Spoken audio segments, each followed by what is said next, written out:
When I was at the University of Florida going into my junior year, we were getting ready to play a rival, and I was in the training room, and I was getting stretched by one of our trainers, and I looked over and I saw some of my teammates putting eye blacks under their eyes, and so I started to think, you know, they're like putting their mom's name or their area code and different things like that, and so I started to think, you know, I wonder if I could put an eye black and grab a silver Sharpie and put something on there that could be encouraging or inspiring or, I don't know, uplift somebody. I started to think, well, what should I put? And I started to think, well, God bless. And I was like, I don't know. And then I thought of Philippians 4:13. I can do all things through Christ who strengthens me. I was like, that's an awesome verse for a football player. That's what I'm going to go with.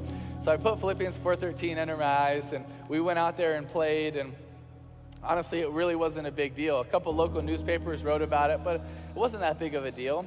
But I kept wearing it under my eyes the entire season, and we get to the SEC championship game against Alabama. We're getting ready to run out of the tunnel.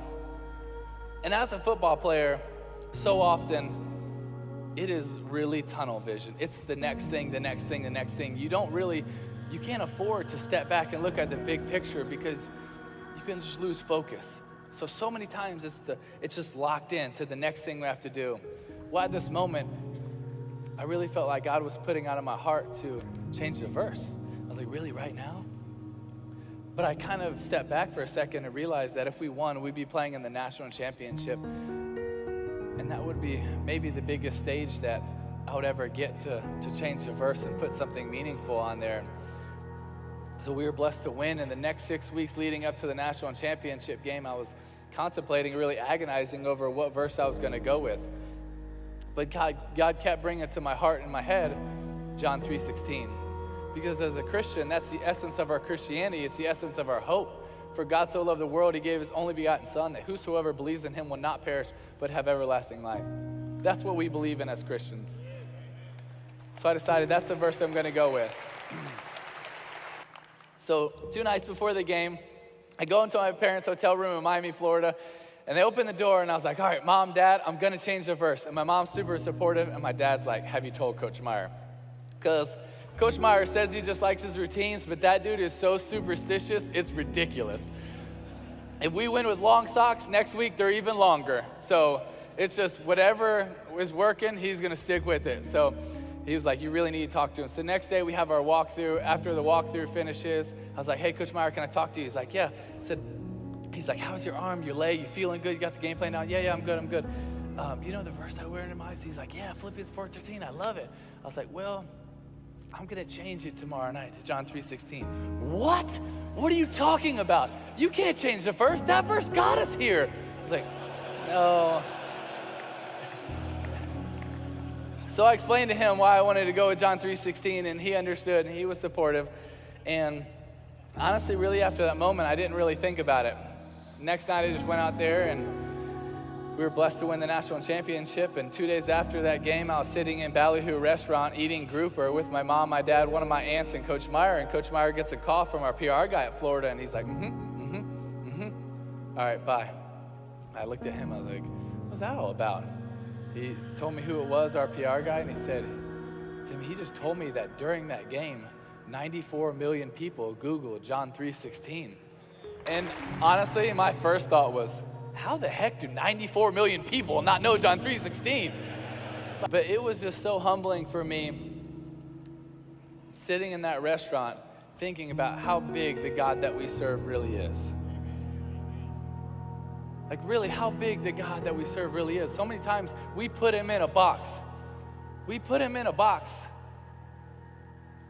no, the God that loves us, the God that created us, the God that has a plan for us, the God that wrote a poem about your life, he is a big God that wants to do amazing things. And when we just turn around and say, hey, here, God, might not feel like a lot. Guess what? He can perform miracles. He can do amazing things. And I really believe the God that we serve wants to do amazing things in us and through us.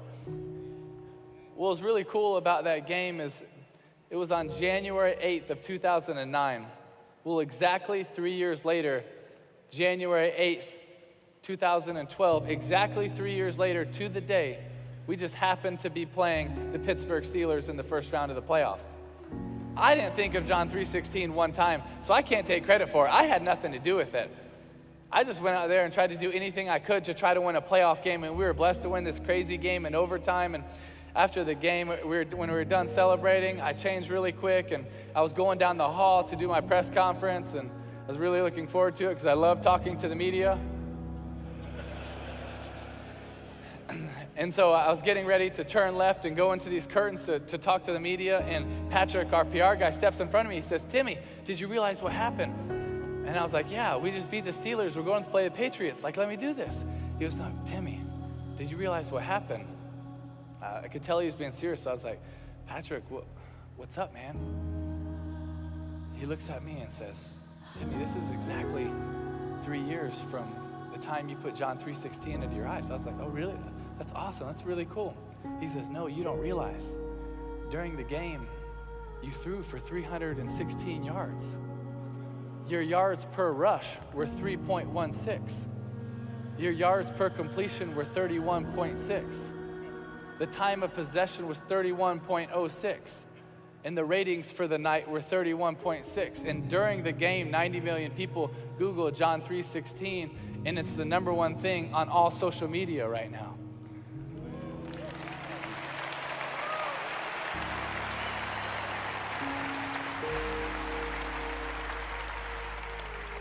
And I was just standing in that hallway thinking, "God, I didn't know that you were doing anything.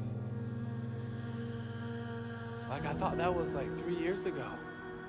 But it's amazing how big the God is that we serve. He took something that I did 3.5 years ago to make a decision, put Philippians 4:13, and then change it for one game. But I thought, hey, this is really cool. We impacted some people, but it's done. But no, God has an awesome plan.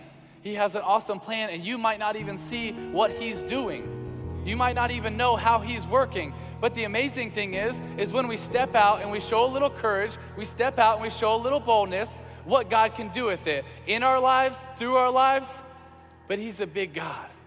He's a big God, and he can perform miracles. He can perform miracles. I really believe that he wants to. You have to understand, the God of this universe loves you so much that he sent his son to die for you. If he loves you that much, is he not going to want to fight for you?